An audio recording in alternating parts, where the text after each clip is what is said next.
ভোটের ফল বিপক্ষে গেলে প্রত্যাখ্যান করার ক্ষেত্র তৈরির চেষ্টা চলছে। ভোটের ফল বিপক্ষে গেলে ক্ষেত্র তৈরি না হলেও লোকজন প্রত্যাখ্যান করে, এটা একটা পুরনো অভ্যাস। সেই পুরনো অভ্যাস যদি আমরা এবার দেখি তাহলে বুঝবো কোনো কিছুই বদলায় নেই। সংস্কার প্রথম তো শুরু হওয়ার কথা নিজের মনে, তো সেই সংস্কার যদি শুরু না হয়ে থাকে তাহলে ভোটে হেরে গেলেই ভোট ভালো হয় নাই এই বলাটা বন্ধ করতে হবে। যৌক্তিকভাবে প্রতিবাদ জানালে কিন্তু ক্ষেত্র তৈরির প্রয়োজন হয় না, কারণ ভোট নিরপেক্ষ না হলে ক্ষেত্র তো এমনিতেই প্রস্তুত হয়।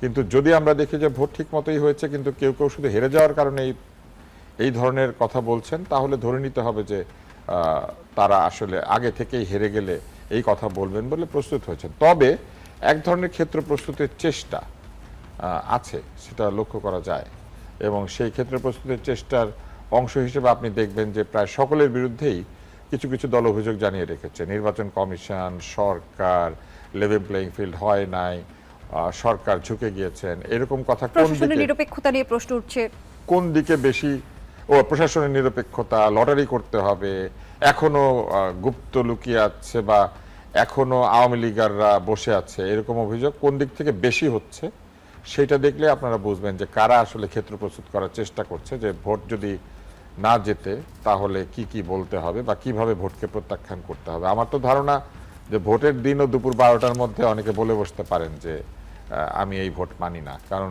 12টা 1টার মধ্যে বোঝা যায় আসলে যে কি ঘটতে যাচ্ছে বা কি হবে। ফলে আমাদের একেবারে শেষ মুহূর্ত পর্যন্ত অপেক্ষা করতে হবে কেউ কেউ ভোটের মাঝখান থেকে সরে যান কিনা। আপনি বলেন এই ভোটে এমন দলও অংশ নিচ্ছে যারা বলেছিল নির্বাচন হতে দেওয়া হবে না, গণভোট আগে তারপরে নির্বাচন, তা না হলে নির্বাচন হতে দেব না। তো নির্বাচন হতে দেব না এই শব্দকে আপনি কখনো, আমার হয়তো কথার মধ্যে মনে হবে এরকম যে আমি কোনো পক্ষ নিচ্ছি, নির্বাচন হতে দেব না এই কথা কি কখনো বিএনপি বলেছে? কিন্তু এর বাইরে একাধিক দল বিভিন্ন সময় বলেছে আমাদের কথা অনুযায়ী না হলে নির্বাচন হতে দেব না। নির্বাচন হতে না দেওয়ার এখতিয়ার কি কোনো দলের রয়েছে? তা নাই, কিন্তু তারা কেন বলেছিলেন এই কথা? তার মানে তারা এই কথা বিশ্বাস করেন না, শুধু তারা মনে করেন যে তাদের মন মতো না হলে নির্বাচন হতে না দেওয়া যায়। তো যারা মনে করেন যে তাদের কথা মতো না হলে নির্বাচন হতে না দেওয়া যায়, তারা নির্বাচনের ফলাফল মন মতো না হলে তো ইজিলি বলতে পারবেন এই নির্বাচন মানি না। মানি না বলা সহজ, এবং আপনি দেখবেন যে তারা বিভিন্ন জায়গাতে মানি না এই কথা বলে বিভিন্ন সময় আন্দোলন করেছে। আগের নির্বাচন যেগুলি হয়েছে সেইগুলির নিরপেক্ষতা নিয়ে মানুষের মনে সন্দেহ ছিল, মানুষ ভোট দিতে যায় নাই, কারণ তারা ধারণা করেছে যে ভোট দিয়ে কি লাভ হবে, এটা তো আগেই ফলাফল নির্ধারিত হয়ে আছে। কিন্তু ভয় ছিল না যে ভোট দিতে গেলে কেউ ভোট দিতে দিবে না, উল্টা ভোট দিতে গেলে সবাই খুশি হচ্ছিল, কারণ তারা তো জালিয়াতি করেই রেখেছে, কিছু ভোটার দেখাতে পারলে খুশি হয়। আপনি গুলশানের মতো এলাকাতে অতি অল্প সংখ্যক ভোটার ভোট দিয়েছিল একটা ইলেকশনে, যেটা খুবই অস্বাভাবিক, কিন্তু এটা ঘটেছে আগে। কিন্তু এইবার যেটা হয়েছে, এইবার ভোটের আগেই লোকজন ভয় পাচ্ছে যে ভোট হবে কিনা, ভোট হলে কি হবে, ভোটের পরে অবস্থা কি হবে। এর কারণ কিন্তু একটা আইনশৃঙ্খলা পরিস্থিতি উন্নত করতে অন্তর্বর্তী সরকারের ব্যর্থতা। যদি আইনশৃঙ্খলা পরিস্থিতির উন্নতি হতো এই অন্তর্বর্তী সরকারের সময়, তাহলে এই সংখ্যা একদমই থাকতো না। এবং আমরা যেমনটি জানি যে আগামীকাল সকাল 7টায় প্রচারণা শেষ হচ্ছে, কিন্তু আমরা জানি যে শেষ মুহূর্তে কিন্তু এক ধরনের টাকা লেনদেনের প্রয়াস চলে বা বিভিন্ন আমরা দেখি যে ভোটারকে প্রভাবিত করার অপচেষ্টা চলে, সেগুলো নিয়ন্ত্রণে মাঠ প্রশাসনের ভূমিকা কেমন দেখছেন? মাঠ প্রশাসন কিভাবে চেষ্টা করছে আমি ওইভাবে জানি না, তবে টাকা লেনদেনের ব্যাপারে একটি সমস্যা হতে পারত, যেটা মনে করা হয়েছিল নগদ, বিকাশ, রকেট এইসব জিনিসের লেনদেন হয় এমএফএস এ, এইটাকে সীমিত করা হয়েছে। এটা একটা ভালো দিক, এটার দাবি আমরা টকশোতেই তুলেছিলাম, এটা রাজনীতিবিদরা তুলেন নাই। এবং আমার মনে হয় যে অনেক সতর্ক থাকতে হবে যাতে করে এই টাকা লেনদেনের কোনো সুযোগ তৈরি না হয়। আজকে আমি একটা ভিডিও দেখেছি যেখানে একজন এক হাতে ভোটের প্রচারপত্র আরেক হাতে টাকা নিয়ে দিচ্ছেন এবং বলছেন যে উনি দরিদ্র, ওনার ব্যবসা খারাপ, তাই আমি কিছু টাকা দিয়েছি। উনি দরিদ্র, ওনার ব্যবসা খারাপ, উনি এটা হাতে ভোটের প্রচারপত্র সহ গিয়ে দিবেন কেন? উনি বলবেন যে আপনি দরিদ্র, এবং এটা ভোটের 3 দিন পরে দিলে কি হইতো? ভোটের আগে হঠাৎ উনি দরিদ্র, উনি কি এমনিতে এইভাবে দোকানে দোকানে টাকা দিয়ে বেড়ান? সেটা তো উনি বলেন না। রেজাউল করিম রনি, আমরা যেমনটি দেখেছি যে ভোটের আগে ভোটারদের বিভিন্নভাবে প্রভাবিত করার এক ধরনের চেষ্টা চলে, আবার একই সময় আমরা দেখি যে প্রচারণা বন্ধ হওয়ার পর ভোটের দিন পর্যন্ত যে সময়টি আছে সেটি আবার গুজব ছড়ানোরও একটা সময় হিসেবে ব্যবহার করা হয়। অপপ্রচার রোধে কি করণীয়? ভোটের অনেক আগে থেকে এই মাঠটা অস্বাভাবিকভাবে টক্সিক করে তোলা হয়েছে সোশ্যাল মিডিয়াতে, প্রচার প্রপাগান্ডা। সোশ্যাল মিডিয়াতে ধরেন একটা দল সকাল বিকাল সরকার গঠন করতেছে আমরা দেখতে পাচ্ছি, হ্যাঁ। তো ফলে রিয়েল মাঠ ওইরকম না। দেখেন আরেকটা হলো নির্বাচনের রেজাল্ট নিয়ে একটা শঙ্কা জনগণের মধ্যে আছে। গণভোটের রেজাল্ট যাই হোক, এটা যেহেতু বাস্তবায়ন করতে দলগুলো প্রতিশ্রুতিবদ্ধ আগেই সাইন করছে, এটা রেজাল্ট আপনারা 6 মাস পরে দেন, যেহেতু এটা নতুন যুক্ত হয়েছে, অসুবিধা নেই। কিন্তু জাতীয় নির্বাচনে যে রেজাল্ট, যেটা আগে যেভাবে দ্রুত সময়ের মধ্যে হইতো, ঠিক সেইভাবেই প্রকাশ হইতে হবে। এবং এইবারের নির্বাচনটা দেখেন, 2008 সালের নির্বাচনে যারা এখনো সকাল বিকাল অনলাইনে সরকার গঠন করতেছিল, সর্বশেষ 2008 সালের নির্বাচনে তারা পপুলার ভোট সর্বমোট পাইছিল কত জানেন? 32,89,977টা 67টা। তো তারপরে 17 বছরে মামলা হামলার শিকার হয়েছে কতজন জানেন? বিএনপির 50 লাখের উপর। আচ্ছা 17 বছরে তাহলে তাদের ভোট বাড়ছে, তো ভোট দিলাম ডবল বাড়ছে, হ্যাঁ একদম ডাবল হয়ে গেছে। সে ডাবল হইলেও তো মামলা যে লোক, যতগুলো লোক মামলার শিকার হয়েছে সেই সংখ্যায় হওয়ার কথা না। তারপর ঠিক আছে আওয়ামী লীগ নাই, আপনি নতুন সিচুয়েশন, গণ অভ্যুত্থান হয়েছে, ভোট বাড়া এক জিনিস, সিট বাড়া আরেক জিনিস। ফলে আপনারা যে সমস্ত কৃত্রিম হাইপ তুলতেছেন সেইটা আপনারা করেন, আপনারা ফেসবুকে সরকার গঠন করেন, হ্যাঁ আপনারা সমস্ত ওই জরিপে, হ্যাঁ আপনার ক্যাবিনেট গঠন করে ফেলেন। মাঠে এইবারে নির্বাচনটা হলো বাংলাদেশকে জেতানো নির্বাচন, এবং সেই নির্বাচনটার গুরুত্বপূর্ণ আপনার আপনার কর্তব্য যেটা, সেটা হলো দেশ গঠন করা। সংস্কার ইটসেলফ একটা কৌতুকের বিষয়ে পরিণত হয়েছে, কিন্তু সমস্ত রাজনৈতিক দলগুলোই এই সংস্কারটা একটা মূলা হিসাবে, বা একটা ধরেন এই একটা এসি রুমে বসে সংস্কার করবে, দেশ উদ্ধার করে ফেলবে, এরকম একটা জায়গার থেকে ফ্রেম করছে, ফ্রেম করে জনগণের বিরক্তি উদ্রেক করছে, আমি বলবো এটা। তো সেখানে বিএনপি খুবই ব্যতিক্রম। বিএনপি ব্যতিক্রম এই অর্থে যে বিএনপি সবাই ধরনের সংস্কারের নামে কি করছে আমরা জানি, সংস্কারপন্থী দল, সংস্কারমুখী দল এবং সংস্কারমুখী সরকার, তাদের বয়ানগুলো আমরা দেখতেছি। দেখার মধ্যে যে 16 মাসে দেখলাম যে আমরা সংস্কারের ফলাফল জনগণ পাইল না। এনসিপি বলতে পারবে তারা যে জোটে যোগ দিয়েছে সেই জোটের প্রধান দল নারীর সমান অধিকারে বিশ্বাস করে না, এবং তারা সেটা বলেছে যে এটা পূর্ব নির্ধারিত, এটা ঐশী নির্ধারিত বিষয়, এটার বিরুদ্ধে যাওয়া যাবে না। তাহলে কি করে তারা জুলাই সনদ বাস্তবায়নের কথা বলেন, যেখানে নারীর সমান অধিকার? জুলাই সনদে পরিষ্কার বলা আছে, নারী শুধু নয়, লিঙ্গ ভেদে, জাতি ধর্ম বর্ণ সকল কিছু ভেদে বাংলাদেশের নাগরিক যারা, তাদেরকে সমান আচরণ করতে হবে। পাহাড় এবং সমতলে সমান আচরণ, নারী পুরুষের সমান আচরণ, অন্য কোনো লিঙ্গ থাকলে সেই লিঙ্গের প্রতি সমান আচরণ, সকল ধর্মের প্রতি সমান আচরণ, সব বলা হয়েছে না? তাহলে নারীর প্রতি এই যে বৈষম্য, সেই বৈষম্যকে যারা টিকিয়ে রাখার জন্য সংগ্রাম করছেন তাদের সঙ্গে তারা যুক্ত হয়েছে না, তারা বলছেন তারা জুলাই সনদের পক্ষে আছেন। বিএনপি খুবই ব্যতিক্রম। বিএনপি ব্যতিক্রম এই অর্থে যে বিএনপি সবাই ধরনের সংস্কারের নামে কি করছে আমরা জানি, সংস্কারপন্থী দল, সংস্কারমুখী দল এবং সংস্কারমুখী সরকার, তাদের বয়ানগুলো আমরা দেখতেছি। দেখার মধ্যে যে 16 মাসে দেখলাম যে আমরা সংস্কারের ফলাফল জনগণ পাইল না। হ্যাঁ অনেক সংস্কার হচ্ছে, অনেক সংস্কার কথা বলা হচ্ছে, এটা বলা ভালো, কিন্তু জনগণ কোনো ফ্যাসিলিটি বা সংস্কারের বিষয়টি পাচ্ছে না। কিন্তু সেখানে তারেক রহমান বলছে সংস্কার না, তারেক রহমান বলছে যে দেশ পুনর্গঠনের কথা, এবং দেশ পুনর্গঠন করতে হলে কি লাগবে, জনগণকে সাথে নিয়ে করতে হবে। এসি রুমের সংস্কার প্রস্তাবনা, যেমন ধরেন এই যে 84টা সংস্কার প্রস্তাবনা দিলেন, সেখানে কৃষি সংস্কার নিয়ে কমিশনে হয় নাই। কৃষি প্রধান দেশ, এটা একটা দুধের শিশুও জানে, এই দেশের কৃষকদের ভাগ্যের উন্নয়ন না হলে দেশের উন্নয়ন হবে না। সেটা সংস্কার নিয়ে কোনো কমিশন হয় নাই, কিন্তু আপনি সমাজকে ভাগ করে ফেলছেন, একদল সংস্কারের ঠিকাদার আর একদল সংস্কারের বিরুদ্ধে। ফলে এই যে সংস্কারের নামে যে রাজনীতি, এইটা এর আগে আমরা দেখছিলাম এই যে 111-এর সময় কিন্তু দুর্নীতিবাজ বলে একটা রব তুলে রাজনীতি করা হয়েছিল। ফলে দেখেন আমাদের রাজনৈতিক দলগুলোর অনেক সমস্যা আছে, বিএনপির আছে এবং অন্যান্য দলগুলোর আছে, কিন্তু রাজনৈতিক সমস্যার সমাধানটা রাজনৈতিকভাবেই করতে হবে। রাজনৈতিক সমস্যার সমাধান যদি রাজনীতিকে পাশ কাটিয়ে অন্য কোনোভাবে করার চেষ্টা করা হয়, তার পরিণতি আত্মঘাতী শুধু না, এটা ডেঞ্জারাস হয়। তার উদাহরণ ইতিহাসে বিভিন্ন সময় আছে।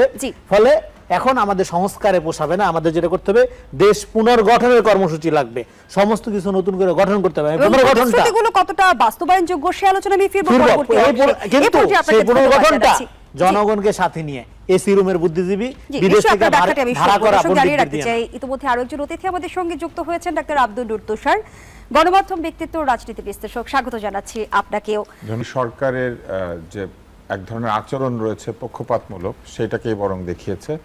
আইনের মধ্যে থেকে এই ভাষণ বা এই বক্তৃতা যেটাই হোক হতে পারে, কিন্তু একটি জোটের পক্ষ থেকে যখন 3 জন বক্তৃতা দিতে পারেন, আরেকটি জোটের পক্ষ থেকে 1 জন বা আরেকটি পক্ষ থেকে 1 জন, তখন কিন্তু এমনিতেই লেভেল প্লেইং ফিল্ড থাকে না। কারণ তাদের উদ্দেশ্য এক, লক্ষ্য এক, তারা একই ধরনের প্রতিশ্রুতি প্রায় কাছাকাছি দিয়ে নির্বাচন করছেন। অতএব আপনি ধরেন যদি বলেন এক্স, তাহলে আমি একবার সুযোগ পাচ্ছি এক্স বলার, আর ওনারা ওয়াই বলার সুযোগ পাচ্ছেন 3 বার। এটা হওয়া উচিত হয় নাই। এটা থাকলেও তাদেরকে বলা উচিত ছিল যে আপনারা যেহেতু জোটবদ্ধভাবে ইলেকশন করছেন, জোটের পক্ষ থেকে একজন বলেন। শুরু থেকেই নানান ধরনের আমি বলবো যে কৌশল অবলম্বন করা হয়েছে। যে কৌশলের মধ্যে একটি ছিল যে আপনি যদি জোট করেন তাহলে সেই জোটে প্রতীক এক হতে পারবে না। প্রতীক এক হতে না পারলে জাতীয় সরকার কি করে একসাথে হতে পারে? আপনি প্রতীক এক করতে পারেন না, কিন্তু সরকার একসাথে করতে পারবেন। এবং বলা হচ্ছে এটা নির্বাচনী সমঝোতা। সেই কথা বলে নির্বাচন কমিশন সবাইকে বাধ্য করেছে যে আপনি আলাদা আলাদা প্রতীকে নির্বাচন করতে হবে। এবং এই আলাদা আলাদা প্রতীকের সুযোগ নিয়ে আবার বলা হয়েছে যে যেহেতু তারা আলাদা আলাদা প্রতীকে, তাই যার যার দল থেকে তারা বক্তৃতা দিবেন এবং 30টির বেশি, সম্ভবত 30টি আসন থাকলেই এরকম বক্তৃতা দেওয়া যায়। কিন্তু জাতীয় পার্টি কি বক্তৃতা দিতে পেরেছে? এটা আমি জানি না, বা পারবে, এটা আমার জানা নাই। ফলে আপনি তো, তারা তো 200-র উপরে আসনে দিয়েছে, তো তারা কি দিতে পেরেছে বা দিয়েছে? এইটা একটা প্রশ্ন। এবং অনেক জায়গাতে আমরা শুনেছি যে যারা আবেদন করেছিলেন তাদের অনেকে সুযোগ পান নাই। বিটিভি জানিয়েছে তারা আবেদন ঠিক মতো বুঝে পান নাই। অন্তত আমি কমিউনিস্ট পার্টিটা বলতে পারি, পরে কমিউনিস্ট পার্টিকে জানানো হয়েছে, রাজিকুজ্জামান রতন সাহেব বলেছেন যে জানানো হয়েছে যে তারা আবেদন নাকি পানি নাই, কিন্তু তারা পরে বিটিভিকে জানিয়েছেন যে আবেদন তো আপনারা বুঝে পেয়েছেন। তখন বলে ও আমরা মনে হয় মিস করে গেছি। তো এই যে আচরণ, এইটা হচ্ছে একটি। আর আরেকটি হচ্ছে যে ভাষণের জায়গায় থাকবে, কিন্তু এই ভাষণ আসলে কেউ যে কারো উপর যে প্রভাব বিস্তার করবে না, তার একটি বড় কারণ হচ্ছে এই বাংলাদেশ টেলিভিশনকে আগের মতোই একটি বাক্সে পরিণত করে রাখা হয়েছে। এই সরকারও ঠিক একই ধরনের বাক্সেই সেটাকে পরিণত করে রেখেছেন। এইটাকে স্বায়ত্তশাসিত প্রতিষ্ঠান হিসেবে গড়ে তোলার যে এক ধরনের প্রতিশ্রুতি তারা মুখে মুখে সবসময় দিয়েছেন, রাজনৈতিক দলগুলোও দিয়েছিল, এবং এই সরকারও বলেছিল যে গণমাধ্যমের চরিত্র বদল করা হবে। সেখানে রাষ্ট্রীয় এই গণমাধ্যমের চরিত্র আগের মতোই আছে। এটি একসময় বলতো সাহেব বিবি গোলামের বাক্স, তারপরে এটা এখন সাহেব বিবি গোলাম এবং এই অন্তর্বর্তীকালীন সরকারের বাক্সে পরিণত হয়েছে। সেইখানে একদম সহজভাবে বলি, গত 18 মাসে আপনারা আমাকে দেখেন নাই এরকম কোনো টেলিভিশন নাই, শুধু বাংলাদেশ টেলিভিশন আমাকে ডাকে নাই। আপনার কি মনে হয় কেন ডাকে নাই? এটা জবাব ওনারা দিতে পারবেন না। এই একই অবস্থা এর আগেও ছিল। আওয়ামী লীগ আমলের শেষে 6 বছর বাংলাদেশ টেলিভিশন তো দূরের কথা, কোনো টিভি যাতে আমাকে ডাকতে না পারে সেই জন্য প্রভাব বিস্তার করা হতো, এবং ওই অবস্থাতেই বাংলাদেশ টেলিভিশন এখনো রয়ে গেছে। দীর্ঘদিন সেই বিটিভিতেই আপনি কাজ করেছেন। শুধু বিটিভিতে কাজ করি নাই, বিটিভিতে আমি ছোট থেকে বড় হয়েছি, কিন্তু সেই টেলিভিশনে আমাকে গত 18 মাসে ডাকে নাই। আমার কথা যদি এতই খারাপ হতো তাহলে অন্য টেলিভিশন আমাকে ডাকে, আর বিটিভি কোনো আমাকে চোখেই দেখে নাই গত এই অন্তর্বর্তী সরকারের সময়। এটার উত্তর ওনারা দিতে পারবেন না, কারণ এইটাই হচ্ছে ওনাদের সংস্কার। ওনারা যে সংস্কারের কথা বলেছেন সেই সংস্কারে বিচার বিভাগে হস্তক্ষেপ বন্ধ হয়েছে? হয় নাই। বিচার বিভাগে হস্তক্ষেপ বন্ধ হয় নাই সেটা অসংখ্য প্রমাণ আছে। দ্বিমুখী আচরণ করা বন্ধ হয়েছে। ওনারা এক এক দলের সঙ্গে এক এক রকম আচরণ করেছেন, অথচ সব দলের সঙ্গে সমান আচরণ করা তাদের উচিত ছিল, এবং সেটাই আমরা ভেবেছিলাম। এর কারণ হচ্ছে বাংলাদেশ টেলিভিশন প্রকৃত অর্থে একটা গোলামের বাক্সে পরিণত হয়েছে, এবং সেই গোলামের বাক্স এমন জায়গাতে গিয়ে দাঁড়িয়েছে যে প্রকৃত গোলাম না হলে পরে সেখানে কাউকে ডাকে না, এবং তাকে কোনো আদর্শের গোলাম হইতে হয় না, সরকারের গোলাম হইতে হয়। এবং শিল্পী, সাহিত্যিক, সংস্কৃতবান লোকজন আজকাল বাংলাদেশ টেলিভিশনকে অ্যাভয়েড করেন। শুনলে লোকে এটা বলবে যে আপনি বাংলাদেশ টেলিভিশনের বিরুদ্ধে কথা বলছেন, কিন্তু এই জায়গাতে এটা প্রমাণ হয়েছে। বাংলাদেশ টেলিভিশন ঢেলে সাজানোর কথা ছিল, সেটা সাজিয়েছেন তারা তো সাজান নাই। বাংলাদেশ টেলিভিশনে যাতে সকলের মতামত নিরপেক্ষভাবে প্রচারিত হতে পারে সেরকম একটা অবস্থায় তারা গিয়েছেন, তারা সেখানে যান নাই। তারা বেতার এবং টেলিভিশনের প্রকৃত অর্থে কোনো গুণগত পরিবর্তন আনেন নাই। এবং এদের পক্ষপাতমূলক আচরণ কি এখনো বন্ধ হয়েছে? আপনি বলেন বিনিয়োগ সম্মেলনের নামে বলা হয়েছে এইরকম বিনিয়োগ এসে ভেসে যাচ্ছে। আজকে কেন বলা হয় যে বাংলাদেশের এই পরিস্থিতিতে লোকজন বিনিয়োগ করতে পারবে না, বিনিয়োগে মানুষ অস্বস্তি বোধ করে? কেন বলা হবে আমাদের পোর্টের এফিসিয়েন্সি এত খারাপ যে বিনিয়োগকারীরা পোর্টে বিনিয়োগ করতে চায় না? কেন নারীর অধিকার নিয়ে এত কথা বলার পরেও আজকে একটা দল যে পরিষ্কার বলে দিল যে তাদের দলে নারী সমান অধিকার পাবে না? কোন একজন মন্তব্য করেছেন জুলাই সনদে কি নারীর সমান অধিকার না পাওয়ার কোনো কথা ছিল? জুলাই সনদের পক্ষে যারা, তারা যে একসঙ্গে বলছেন যে আমরাই জুলাই সনদের পক্ষে, অন্য দিক পুরোপুরি জুলাই সনদের পক্ষে নাই, এরকম একটা অভিযোগ কিন্তু উঠেছে। কিন্তু এই যে 3-4 জন বক্তৃতা দিয়েছেন যে জোট থেকে, এরা সবাই জুলাই সনদের কথা বলছেন। এনসিপি বলতে পারবে তারা যে জোটে যোগ দিয়েছে সেই জোটের প্রধান দল নারীর সমান অধিকারে বিশ্বাস করে না, এবং তারা সেটা বলেছে যে এটা পূর্ব নির্ধারিত, এটা ঐশী নির্ধারিত বিষয়, এটার বিরুদ্ধে যাওয়া যাবে না। তাহলে কি করে তারা জুলাই সনদ বাস্তবায়নের কথা বলেন যেখানে নারীর সমান অধিকার? জুলাই সনদে পরিষ্কার বলা আছে নারী শুধু নয়, লিঙ্গ ভেদে, জাতি, ধর্ম, বর্ণ সকল কিছু ভেদে বাংলাদেশের নাগরিক যারা, তাদেরকে সমান আচরণ করতে হবে, পাহাড় এবং সমতলে সমান আচরণ, নারী পুরুষের সমান আচরণ, অন্য কোনো লিঙ্গ থাকলে সেই লিঙ্গের প্রতি সমান আচরণ, সকল ধর্মের প্রতি সমান আচরণ, সব বলা হয়েছে না? তাহলে নারীর প্রতি এই যে বৈষম্য, সেই বৈষম্যকে যারা টিকিয়ে রাখার জন্য সংগ্রাম করছেন তাদের সঙ্গে তারা যুক্ত হয়েছে না, তারা বলছেন তারা জুলাই সনদের পক্ষে আছেন। জুলাই সনদ কি কোনো বায়বীয় ধারণা? এটা কি বায়বীয় বিষয় যে আমার ইচ্ছা হলো একটু মানলাম, আর ইচ্ছা হলো মানলাম না? ধন্যবাদ জানাচ্ছি জনাব আব্দুল তুষার। রেজাউল করিম রনি, এই প্রশ্নের উত্তরটি নিয়ে বিরতিতে যেতে চাই। জুলাই সনদ কি কোনো বায়বীয় বিষয়? জি, অবশ্যই বায়বীয় বিষয়। কারণ হইল আপনার জুলাই সনদ বলতে আপনি কি বোঝেন? জুলাই সনদ এমন কি এটা কোরআন বাইবেল না যেটা হইলে বাংলাদেশ সোনায় সোহাগা হয়ে যাবে। আমি তো একটু আগে বললাম কৃষি সংস্কার কমিশনই গঠন হয় নাই, তো কৃষি সংস্কার লাগবে না বাংলাদেশের জন্য? এবং এই সংস্কার হয় নাই, বহু কয়টার বলবেন আপনি, প্রচুর বলা যাবে। তো সংস্কার করা উচিত ছিল, হয় নাই। তার মানে এই যে সংস্কারকে একটা তাবিজ বানিয়ে সবার গলায় ঝুলাই দেওয়ার চেষ্টা করা হচ্ছে, এটা গণ অভ্যুত্থান বিরোধী। আমাদের দরকার হইল দেশ পুনর্গঠন করা, শুধু সংস্কারই হবে না। এই জন্য সংস্কার যদি করতে চাইতো সরকার, তাইলে সবার আগে আমলাতন্ত্র সংস্কার কেন করে নাই? এই গুপ্তভাবে যারা থেকে গেছিল এবং স্বৈরাচার দুধের মধ্যে একটা আতাত হয়ে গেল, আজকে কৃত্রিম হাইপ তুলে ইলেকশন রিগিং এর দিকে তারা যাওয়ার যে চেষ্টা করছে, সেইটার সুবিধার কারণেই তারা এগুলি করেনি। এবং আজকে দেখেন এই জুলাই সনদটা নিয়ে এই যে হা না ভোট, সমস্ত দল যেখানে স্বাক্ষর করেছে এবং যে দলগুলো স্বাক্ষর করেছে তাদের মধ্যে কেউ না কেউ নির্বাচিত হবে, আকাশ থেকে কোনো দলের মধ্যে পড়বে না ইসা। হ্যাঁ, তাইলে এর মধ্যে হা না ভোটের এই নাটকের দরকার কি? আপনার তো প্রতিশ্রুতি করছেই এটা বাস্তবায়ন করবে, এবং যে যার মতো নোট অফ ডিসেন্ট সহ বাস্তবায়ন করবে, এবং সব দলই নোট অফ ডিসেন্ট দিয়েছে। জাতির উদ্দেশ্যে ভাষণ দেওয়াটা অত গুরুত্বপূর্ণ না, কারণ বিটিভির যে দর্শক এবং বিটিভির যে চরিত্র সেটা আমরা সবাই জানি, সেটা এখানে আলোচিত হয়েছে, সেটা ইম্পর্টেন্ট। এখানে ডেফিনেটলি আমি আগেও বললাম সরকার, জোট, বিদেশি শক্তি, শরিক এবং ন্যারেটিভ পলিটিক্স, এই যে জুলাইকে কেন্দ্র করে যে ন্যারেটিভ, হ্যাঁ, এবং এই যে সংস্কার প্রস্তাবনায় নোট অফ ডিসেন্ট দিয়েছে বেশিরভাগ দলই, কিন্তু ন্যারেটিভ তৈরি করা হয়েছে কি? বিএনপি নোট অফ ডিসেন্ট দিয়েছে, বিএনপি সংস্কার বিরোধী। তোমরা সংস্কার রাজনীতি করো।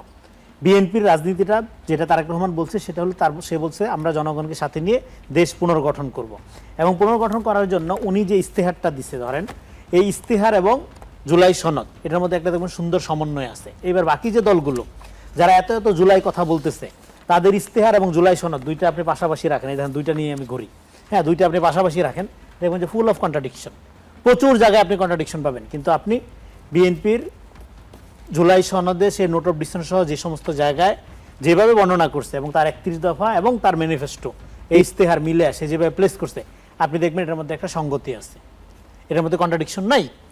এই উদাহরণটা আমি কেন দিলাম? এই উদাহরণটা দিলাম আমি এই কারণে যে এখানে শুরু থেকে ন্যারেটিভ পলিটিক্স তৈরি করে, হ্যাঁ, বিএনপির অনেক সমস্যা আছে, সেটা সাংগঠনিক সমস্যা, সেটা তার স্ট্রাকচারাল সমস্যা, কিন্তু সেইটাকে তার রাজনৈতিক সমস্যা, তার রাজনৈতিক মতাদর্শের সমস্যা হিসেবে ব্র্যান্ডিং করার যে রাজনীতিরা চলতেছে শুরু থেকে, তার বহিঃপ্রকাশ প্রত্যেকটা কাজে, শুধু এখানে না, প্রত্যেকটা স্তরে আপনি লক্ষ্য করবেন। একটা উদাহরণ দিই, যেমন ধরেন চাঁদাবাজ, বিএনপি চাঁদাবাজ আর বাকি সব সাধক, এ তো ন্যারেটিভ। রিয়েলিটি কি? এটা নিয়ে আমি যখন ওনার সাথে কথা হলো আমি ওনাকে প্রশ্ন করছিলাম, পরে আমি এটা লিখছি যুগান্তরে, আমি একদম সংক্ষেপে প্যারাফ্রেজ করি। আমি যখন জানতে চাইলাম যে এটা যে বিএনপিকে বলা হয় এই বিষয়ে আপনার অভিমত কি, সাংবাদিক হিসেবে আমি যখন জানতে চাইলাম, তিনি আমাকে বলল, দেখেন আমরা বেকারত্ব দূর করব, তরুণদের জন্য কর্মসংস্থান তৈরি করা আমাদের মূল মনোযোগের জায়গা। এর আগে আমাদের আসল প্রায়োরিটি হলো আইন শৃঙ্খলা ঠিক করা, জননিরাপত্তা নিশ্চিত করা। এটা ঠিক হলে চাঁদা ও দখলজনিত সমস্যার 60% ঠিক হয়ে যাবে। আর এটা তো কোনো দলীয় সমস্যা না, এটা আমাদের সামাজিক ব্যাধির মতো বলতে পারেন। অভিযোগের রাজনীতি করে এটা সমাধান করা যাবে না। আপনাকে কি করতে হবে তাহলে? করতে হবে যেটা, চাঁদার ক্ষেত্রগুলো নিয়মের মধ্যে, রেগুলেশনের মধ্যে আনতে হবে। বিদেশেও তো ফুটপাতে দোকান থাকে, সেগুলো কিভাবে চলে? আমাদের দেশে ময়লার বিল, জুট, ফুটপাত, হ্যাঁ, দোকান, খাস জমিতে বাজার, এগুলো কোনো নিয়মের মধ্যে না এনে যারা চাঁদাবাজ বলে প্রচার করে, তারা আসলে নিজেরা এগুলো নিয়ন্ত্রণ নিতে চায়, নিয়ন্ত্রণ করতে চায়। শেষ করছি, চাঁদাবাজির সমস্যা দূর করা তাদের আসলে উদ্দেশ্য না। ফলে এই সমস্যাটাকে নিয়ে নোংরা রাজনীতি আমরা করতে চাই না।